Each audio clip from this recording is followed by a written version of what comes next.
I volen ser també vostès turistes per un momentet i viatjar a Alemanya sense eixir de la Comunitat Valenciana? Segur que sí. Estos dies, Calp deixa de ser una ciutat mediterrània per a convertir-se en una vila bàvara. S'hi celebra l'Oktoberfest, la festa de l'octubre, i avui l'anem a poder viure en directe des d'ací. Però, Mariajo, tu en primera persona, després dius que no te va la marxa. A veure, que es note, com dirien ells, que és frita, que és divendres, no? Jo crec que, a més, este és el millor joc, Laura. I tant que sí. És que la festa no és només... Vamos, es nota, però la festa és divendres, dissabte, diumenge... Però bé, com nosaltres, ja és la 24 edició, i com nosaltres n'hem vingut a unes quantes, enguany volem llançar uns consells pràctics. Tu entres per la porteta d'esta carpa de 15.000 metres quadrats i el primer que tens que fer és dir Sabine ein Bier bitte... I per molt bé, lo primer una cerveseta, ben gran, molt bé. De tots estos homes. Jo només de veure-les ja me mareche. Ja, veritat, mira si ne porta i encara és capaç de portar més cerveses en la mà. Ella és l'autèntica heroïna de l'Oktoberfest i la marxa Dankeschön. Bueno, te ves molt avançada amb l'alemà, T'has posat... Ja són molts anys d'Oktoberfest, Laura. Important. Dir que també venen cervesa sense alcohol, que no tot és begudet i que tenim una bona selecció de la gastronomia alemanya. Tenim les salsitxes, el xucrut, el Brezel.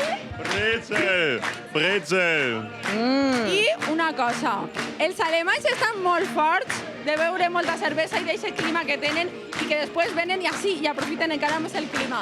Però així passen moltes hores, però no tentes consumir calories, perquè, Gunther, tenéis una especie de aeróbic ligero, práctico, por si alguien le sienta... Espera un moment, espera. Per si algú veu massa, ¿vale? Té que fer això. ¿Cómo se llama, Gunther? Schunkeln. Schunkeln. Així espera que baixe, no? Quan ja no poden aguantar... Sí, perfecte, Laura. Quan ja no poden aguantar l'equilibri, s'agarren uns i ballen i així se dissimula la cervesa que han begut. Però bé, podem fer un avanç, perquè esta vesprada n'hi ha un concurs d'aguantar cervesa. I vaig ensenyar-te això que és. És el meu amic Axel. I això és una competició que consisteix no en beure-se-la, consisteix en aguantar la cervesa com... A veure, és que no parlo ni papa d'espanyol ni de valencià. Però I el concurs és estan així en el braç recte, a veure qui aguanta més estona. Com veus, la cervesa comença a tremolar. Quina careta que fas. Tenim ja animació. Com pesa això? I jo ja me retiro. Ja casta. Jo me retiro. De winner. Que se la vega, vinga, a veure. D'un glob, no? Mira, sense dir-li-ho. Prost! I ara vull presentar-te perquè això és una festa de la integració, Laura. Que dur, porta una banda. Ella és la reina de l'Oktoberfest, però atenció, perquè ella parla en valencià. Ella és Alba. I conten com és això, de ser la reina de l'Oktoberfest. Bé, és diversió, sobretot, passar-ho bé i estar acompanyada tots els dies, encara que la gent que estiga si no el conegues, ells t'arropen molt. I festa, així que no falte.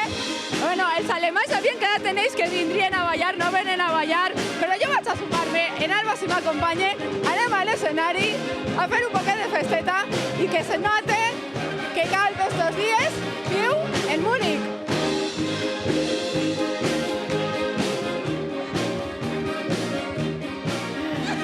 Això no és treballar, Maria José, i li deus una al nostre director, per fer este directe.